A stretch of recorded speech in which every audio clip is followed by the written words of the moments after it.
Vamos iniciar o nosso programa Café e Prosa, uma iniciativa da Associação dos Médicos Plantonistas, e hoje nós temos aqui a presença do médico infectologista Dr. Alexandre Naime Barbosa, que é professor da Faculdade de Medicina de Botucatu e que participará então do nosso bate-papo de hoje.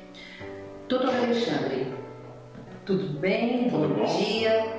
Hoje nós temos um assunto que anda nos preocupando muito, que é em relação à gripe H1N1 e ao mesmo tempo notícias sobre perigos da vacina que acabam desencorajando muita gente, né? Então algumas pessoas ficam com medo de tomar a vacina e veiculam também nos grupos orientações que falam de prevenção da H1N1 que é relacionada com altas doses de vitamina C, uso de chá de erva doce, evitar aglomerado e muitas outras, né? O que nós chamamos então aí talvez de fake news. Gostaria de perguntar para o senhor qual o impacto dessas fake news quando se trata então de temas relacionados na área da saúde e medicina.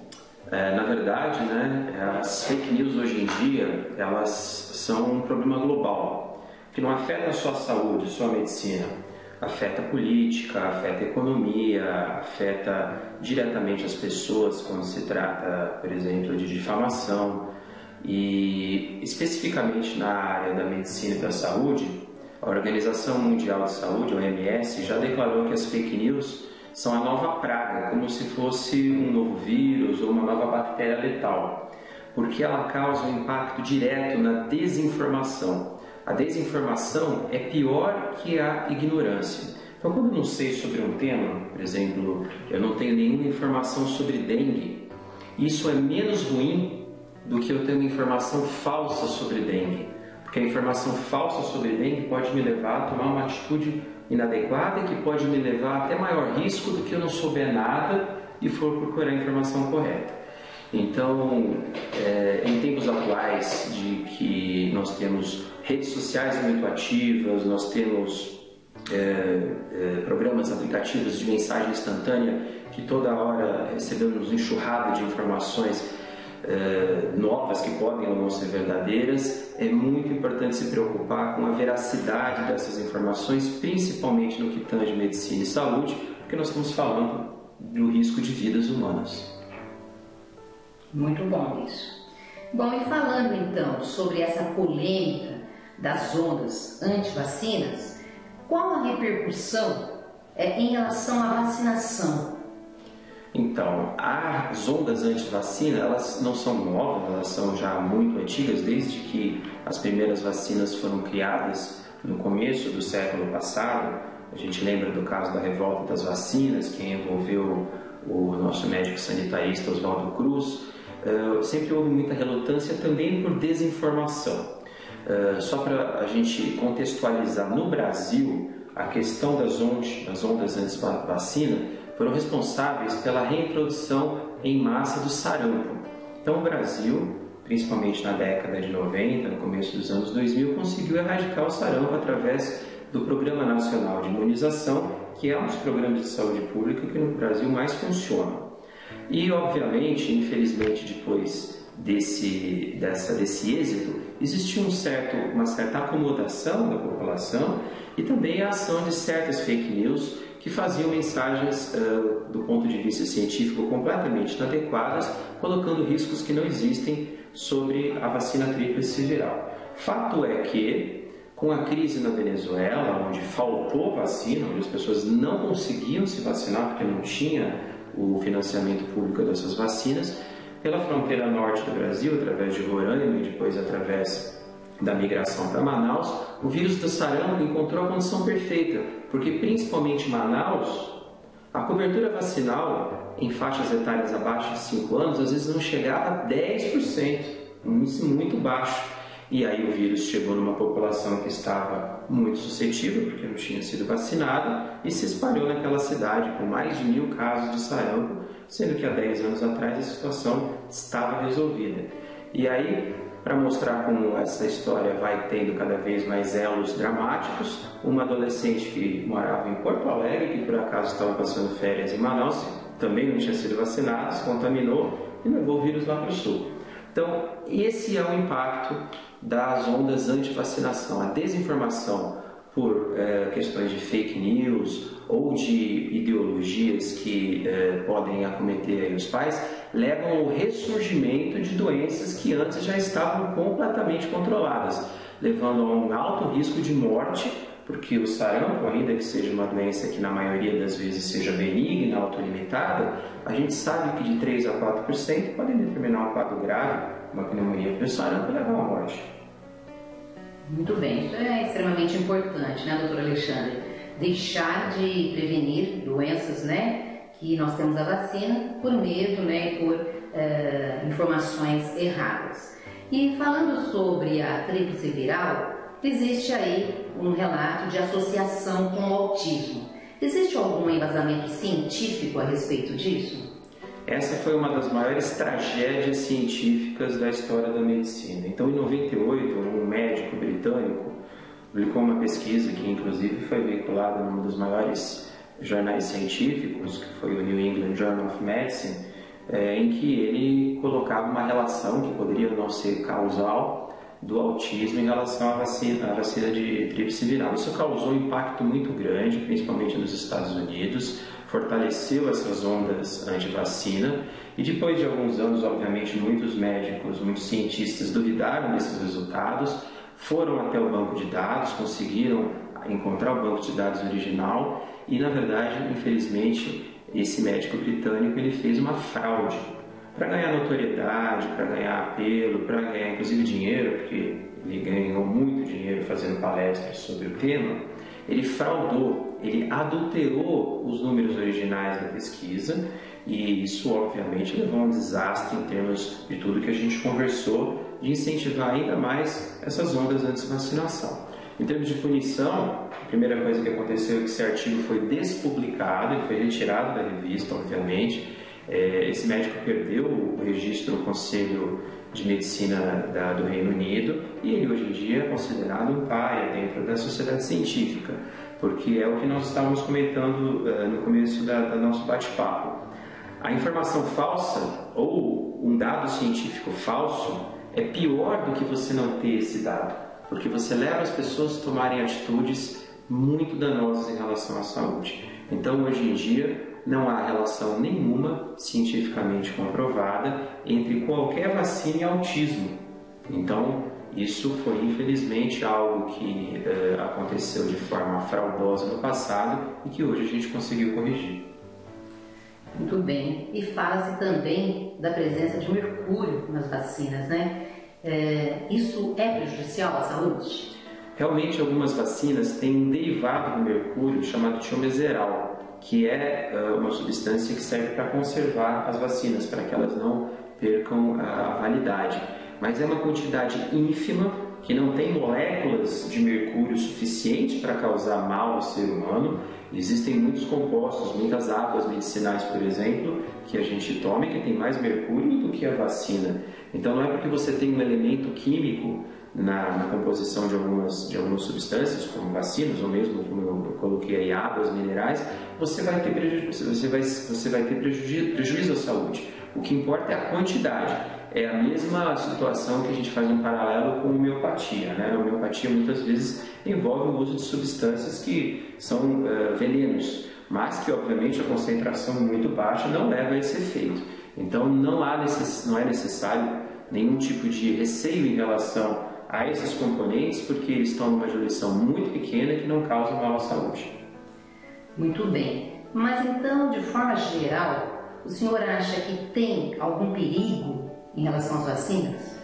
Toda medicação, todo elemento que a gente vai fazer para levar a prevenção ou saúde de uma pessoa pode ter evento adverso. Até mesmo água normal que a gente toma, se a gente tomar em excesso muita água, existe o risco de intoxicação.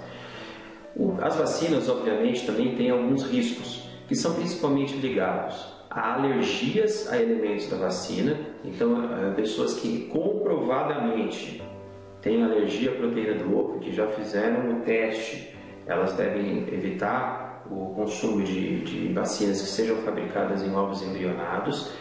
E um outro ponto muito importante são as vacinas com vírus atenuado ou com patógenos atenuados, como é o melhor exemplo a vacina contra a febre amarela, que é composto de um vírus enfraquecido. Ele não é o vírus selvagem, obviamente, não é o vírus que causa a doença, a febre amarela, mas é um vírus vivo, só que ele está enfraquecido por uma série de meios científicos. Mas em pessoas que têm imunidade muito baixa, por exemplo, pessoas que têm AIDS, então que têm imunossupressão grave por conta da infecção pelo HIV, ou pessoas que estão tomando drogas imunossupressoras por conta de câncer ou de doenças autoimunes, essas pessoas não podem ser vacinadas com especificamente esse tipo de vacina que usa vírus ou patógenos atenuados. Então, esse é o principal cuidado. Então, a cada vacina existe as populações em que tem contraindicação absoluta e aquelas que têm contraindicação relativa. É muito importante, principalmente pessoas que têm doenças crônicas, que têm situações mais graves de saúde, se informar sobre a possibilidade ou não de tomar essas diversas vacinas. Muito bem, doutor Alexandre, mas existem pessoas que falam que tomaram a vacina da gripe e ficaram com gripe. Então, o que o senhor fala a respeito disso? A vacina contra a gripe, ela pode mesmo causar a doença? Não, a vacina da gripe, ela é feita de vírus morto, de vírus inativado. Então é impossível que ela leve a um quadro de gripe, que na verdade, do ponto de vista biológico, é infecção pelo vírus influenza. O que acontece na maioria das vezes é que as pessoas confundem gripe com resfriado. Então vamos fazer aqui um parêntese para explicar qual é essa diferença. Resfriado é causado por mais de uma centena de vírus, são muitos os vírus que levam a esse tipo de infecção, pegando geralmente a mucosa do nariz, a mucosa nasal e descendo para a garganta. É uma infecção de intensidade de leve a moderado. Então o indivíduo vai ter febre baixa, nunca superior a 38,5, 38,7, vai ter o nariz escorrendo, dor de garganta, tosse, mas esses sintomas são de leve a moderado. O indivíduo vai conseguir fazer as atividades do dia a dia, pode ter uma certa astenia, uma certa fraqueza, mas não vai ficar tão derrubado como acontece, por exemplo, na infecção pela influenza, na gripe propriamente dita, em que o vírus influenza ele leva também a infecção da mucosa do nariz, também a infecção da mucosa da garganta, mas é um vírus muito mais forte, que o indivíduo vai ter febre alta, geralmente superior a 39, 39,5. Esse vírus ele leva então a um quadro de astenia, a pessoa fica derrubada e de repente, a pessoa lembra que horas ela começou essa febre, não consegue trabalhar, muitas pessoas relatam até uma sensação de que acho que até vai morrer, falam, nossa, eu não consigo sair da cama, não consigo fazer nada, eu estou imprestável. E aí o perigo é que esse vírus pode descer para a mucosa do nariz e da garganta, para o pulmão, e levar a uma séria pneumonia, tanto primária, diretamente pelo vírus de influenza, quanto favorecer a instalação de uma pneumonia secundária bacteriana, que pode ser fatal.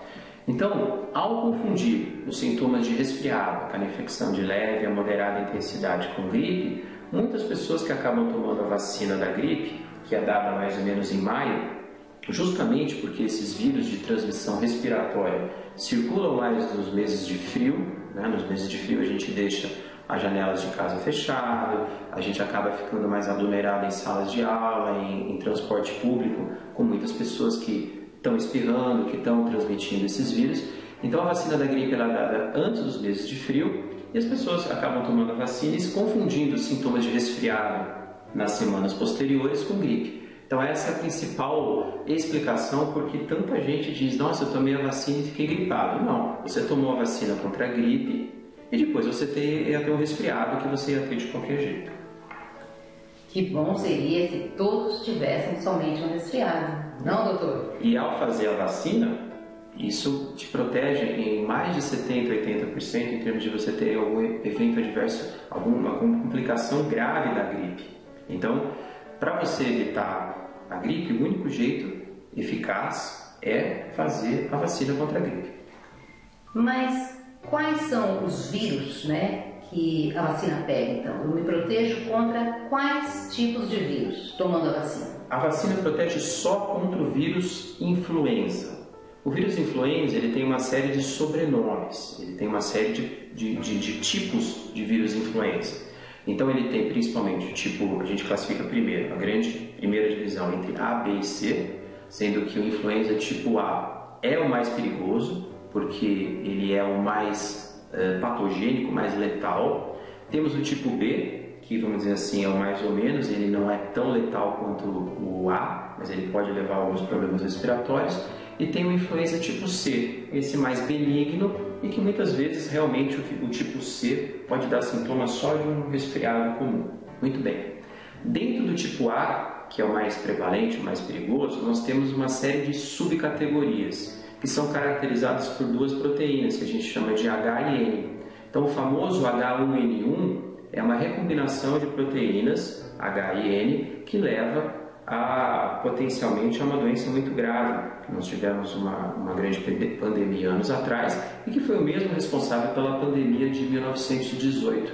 Há mais de 100 anos atrás, a famosa gripe espanhola, que vitimou na época cerca de 1/4 da população mundial. E por aí vai. Nós temos o H5N1, o H3N2 e as vacinas para a gripe, elas são um mix, uma mistura para te proteger contra alguns tipo A e alguns tipo B. Por exemplo, a vacina que foi dada em 2018, ela tinha proteção contra o H1N1 e uma proteção expandida contra o H3N2, que foi um vírus que no inverno do hemisfério norte, nos Estados Unidos e na Europa, que dá mais ou menos janeiro e fevereiro, tinha levado muito óbito no começo de 2018.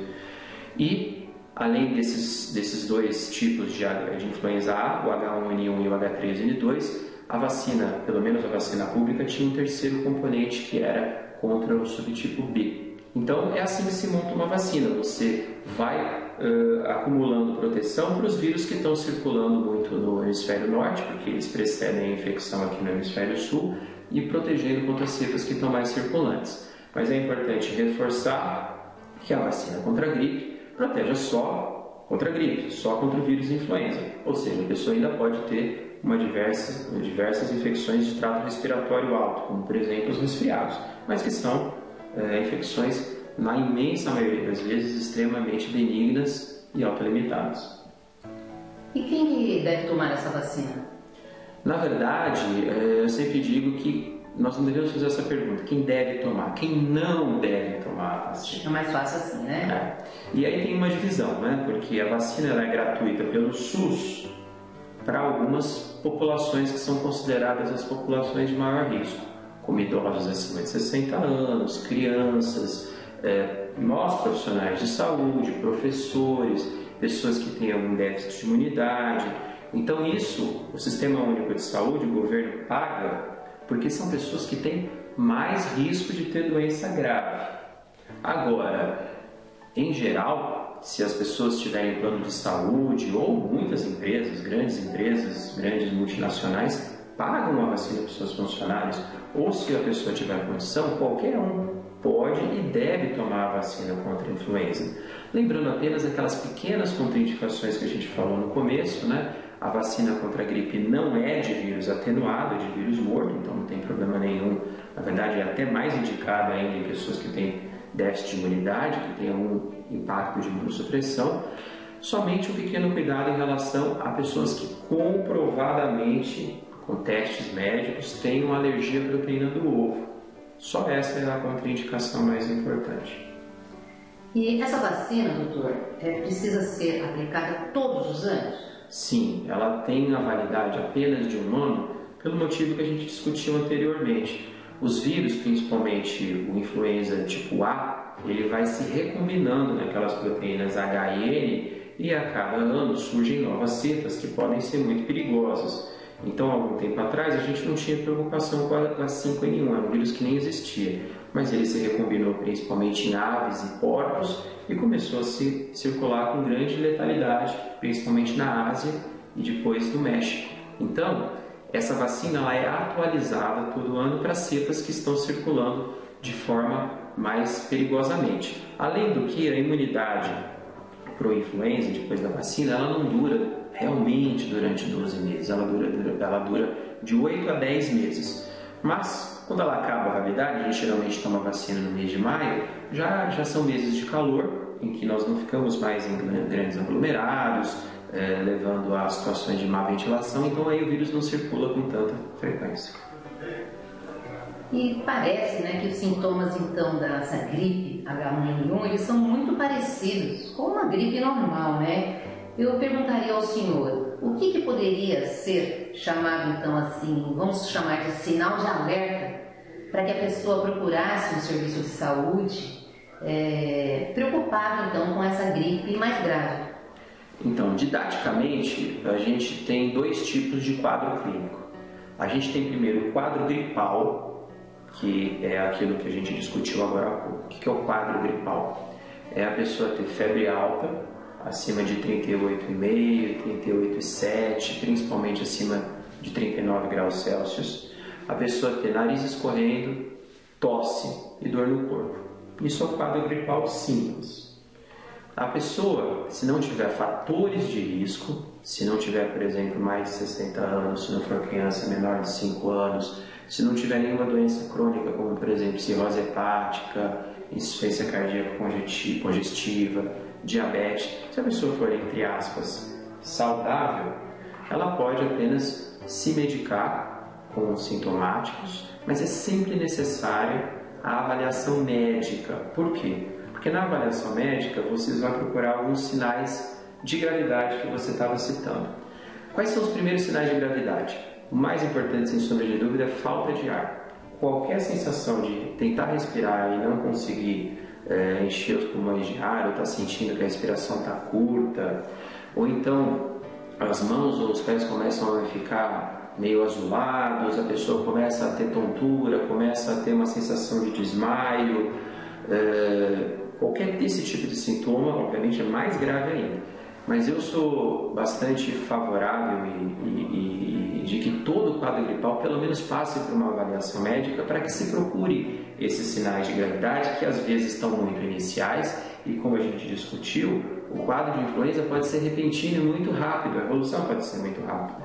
Então, infelizmente, nas epidemias, a gente sempre vê jovens de 18, 20, 26 anos morrendo porque a evolução aconteceu em 2, 3 horas. Mas, principalmente se esses sinais de alerta que a gente discutiu, o serviço médico tem que ser procurado ainda com mais velocidade. Muito bem. Então, eu acredito que seja importante nessas épocas, numa alimentação saudável, né? E fala-se muito na vitamina C. O senhor acha que a vitamina C, em altas doses, ela está relacionada mesmo com a melhora do sistema imunológico, o sistema de defesa do nosso organismo? Olha, a vitamina C é um componente essencial para o metabolismo de todo o organismo. A falta de vitamina C é famosa por uma doença chamada escorbuto, que pode ser muito grave, mas existia um grande mito que valeu até o final da década de 80, porque existia um pesquisador que gostava de usar vitamina C em altas doses, que foi o Linus Pauling, né, um dos criadores da tabela periódica. Mas estudos científicos conduzidos no final da década de 80, na década de 90, mostraram que a reposição de vitamina C, a superdose de vitamina C, não tem impacto nenhum em termos de melhora imunológica. O que você não pode ficar é sem vitamina C. Mas a dieta, como você já colocou, Annelise, uma dieta equilibrada, que contenha alimentos que naturalmente são ricos em vitamina C, necessariamente frutas cítricas como laranja, limão ou mesmo tomate, muitos dos legumes e verduras que a gente consome no dia a dia tem alta dose de vitamina C. Então a reposição, aqueles comprimidos efervescentes de vitamina C que antigamente se dizia, não, isso é bom para a gripe, não tem o menor fundamento científico. A única coisa que você vai ter é um xixi muito caro, porque você vai tomar muita vitamina e o organismo da vitamina C consegue espoliar pela água, pela urina e não tem benefício nenhum. Então, o segredo para se manter um bom sistema imunológico, para você resguardar o seu sistema de defesa, é o que todas as nossas avós sempre falavam: ter uma vida equilibrada, se alimentar bem, com um prato nutricionalmente balanceado entre carboidrato, proteína, gordura, vegetais, legumes, ingerir muito líquido.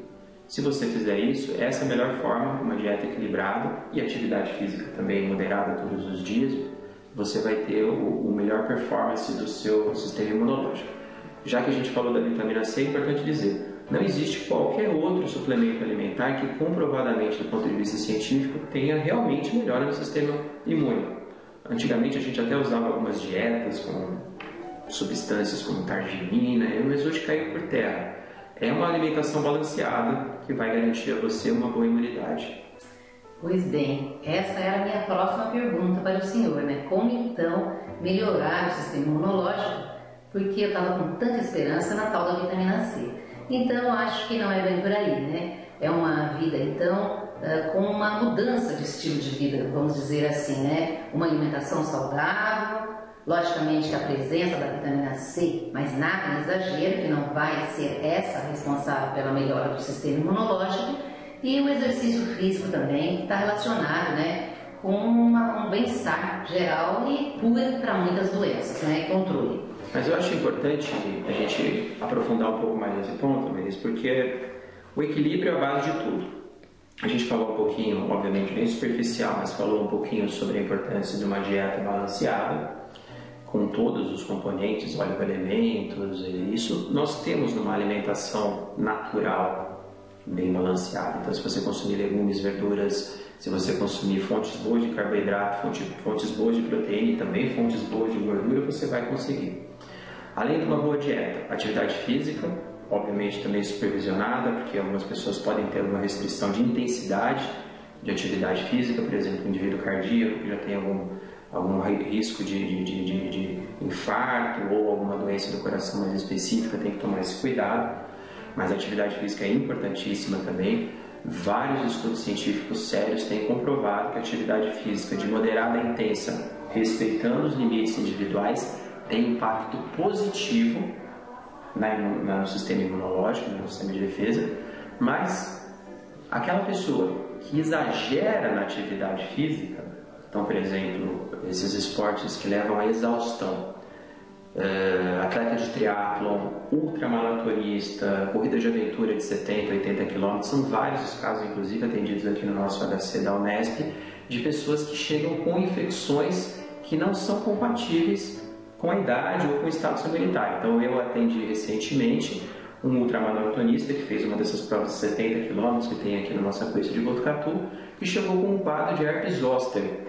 40 anos, não era para ele ter isso, foi o primeiro episódio. Por quê? Foi logo depois, foi 2, 3 dias que ele passou nessa prova super cansativa, que ele esgotou o sistema imunológico, ficou no frio, não comeu direito, por mais que ele reponha energia. Então, o excesso de exercício também é prejudicial. Então, há que se respeitar o limite do organismo e nada melhor do que uma boa avaliação médica e de um educador físico. Dietas extremamente restritivas, que estão muito na moda, também podem levar a desbalanços imunológicos. Ficou muito claro para a gente também no ano passado um caso trágico que aconteceu na cidade de um rapaz que tinha sobrepeso, chegava quase uma obesidade mórbida, mas não era ainda obeso mórbido, e que ele fez uma dieta maluca com atividade física e perdeu em 6 meses 20 quilos. De forma não sustentável, de forma não saudável, baseada principalmente na reposição de suplementos alimentares. Esse rapaz morreu de influenza, comprovadamente, um rapaz de 18, 19 anos. Então, o desbalanço proteico-energético, se não feito com muito cuidado, tanto para mais quanto para menos, pode levar a quadro de desnutrição. O que volta na questão que a gente sempre falou, né, da nossa avó, que pedia para a gente ter equilíbrio. E um último ponto, que a gente vive hoje em dia, né, uma situação de uma sociedade muito ansiogênica. Mensagem no celular nos cobrando toda hora de tarefas que a gente tem que fazer para o trabalho ou para casa. O estresse psicológico, a ansiedade, muitas vezes outros desdobramentos como depressão, podem também desbalancear o sistema imunológico. aquela doença que eu falei, o herpes zoster, um dos principais causas é o estresse. Pessoas que são muito cobradas no trabalho, que estão estudando para a prova, para o vestibular, muitas vezes demonstram essa disfunção imunológica ao apresentar herpes zoster ou herpes simples também. Então há que ter um equilíbrio, como você disse, um equilíbrio do estilo de vida, entre dieta, entre atividade física e o bem-estar mental. Então, o que os romanos falavam, né? Corpo sano e mente sana. Você só vai ter uma saúde orgânica se sua cabeça estiver bem também. Muito bem. Então, nós não podemos nos prender às fake news, né, doutor Alexandre? Mais uma vez aí, escutar o que as pessoas falam, informações desencontradas, informações erradas. Veja, o senhor colocou em relação às dietas, exagero nos exercícios, isso é o que mais tem. Então eu perguntaria para o senhor, o que nós podemos fazer para nos proteger contra as fake news? Nós estamos hoje, na verdade, na grande revolução digital, né? Nunca antes na história da medicina ou da ciência nós acumulamos tanto conhecimento. Então, nas mais diversas áreas, na pediatria, na infectologia, nós tivemos grandes revoluções para o bem, porque as pessoas conseguem cada vez mais compartilhar informações e as tecnologias também da ciência nos permitem avançar muito rapidamente. Só que, em paralelo a esse benefício que a revolução digital trouxe, existe a questão das fake news, que é a desinformação, que, como a gente já comentou, é até pior que você não ter a informação. Então, a regra básica para combater as fake news é checar a fonte, sempre olhar quem é que está propagando aquela informação e tomar cuidado para ver se aquela informação realmente ela tem o elo com a pessoa que diz estar falando. Então, por exemplo, é muito comum, eu vou falar um exemplo que não é da medicina, mas a gente vê post, mensagem no WhatsApp, post no Facebook, no Instagram, com coisas que o Pedro Bial fala, né? Qualquer um pega uma foto do Pedro Bial e escreve o que quiser ali. Então não é só tomar cuidado com quem está falando, mas checar se a pessoa realmente disse aquilo. Então, ir nos canais oficiais do Ministério da Saúde do Brasil, que tem um site fantástico, que tem um Facebook muito bom, um Instagram muito bom, checar se aquela informação é verídica, por exemplo, no site do Ministério da Saúde, ou no site das secretarias estaduais de saúde também veiculam. Existem alguns portais que são especializados em checar fake news. Então, o mais antigo de todos, né, o E-Farsa, E-Farsa, desde 2002, eles vêm checando a veracidade de fake news. Não só da área de saúde, mas qualquer coisa que aconteça na política ou na sociedade em geral. Então, prestar atenção, né? Outro que é muito acometido de fake news é o Drauzio Varela, né? Toda hora aparece que o Drauzio Varela disse que o chuchu faz bem para a saúde reprodutiva. Vai lá no site do Drauzio Varela, procura realmente se ele disse aquilo. Esses canais geralmente têm fontes para você se comunicar, você pode mandar uma mensagem. Então, não acreditar naquilo que chega até você se não for por um canal oficial dessas pessoas que realmente têm compromisso com a verdade, como os institutos públicos, né? O Ministério da Saúde, a Secretaria de Estado da Saúde, as sociedades de especialidade. Então, se for na área da pediatria, checar se a Sociedade Brasileira de Pediatria realmente disse aquilo, quais são as recomendações, né? Evitar acreditar em posts que não têm esse vínculo. Muito bem. Foi muito bom, doutor Alexandre, esse bate-papo nosso, não foi mesmo? Foi muito bom e eu tenho certeza que a gente vai ter mais oportunidades para discutir outros temas. E a gente fica aí à disposição.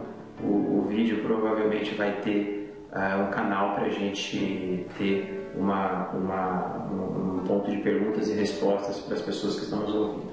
Com certeza. E eu acho que tudo na vida tem que ser assim, né? Equilíbrio em todas as coisas. Eu queria parabenizar, né, a iniciativa da Associação dos Médicos Plantonistas aqui do nosso Hospital das Clínicas da Unesp em estar abrindo esse espaço e com certeza vão ter outros colegas que vão contribuir em outros assuntos. Esse é um programa pioneiro, mas eu tenho certeza que vai ser o primeiro de uma série. Com certeza, eu acho muito bom e eu agradeço muito a presença do senhor e, como eu ia falar, eu acho que tudo na vida tem que ter um certo equilíbrio, né? Como o senhor mesmo colocou, preocupar então com essas notícias falsas, e estar assim sempre abertos aqui na Associação dos Médicos Plantonistas para novas informações. A presença do senhor foi extremamente importante. Obrigada pelos esclarecimentos e invente outro tema, volte mais vezes, que será um grande prazer.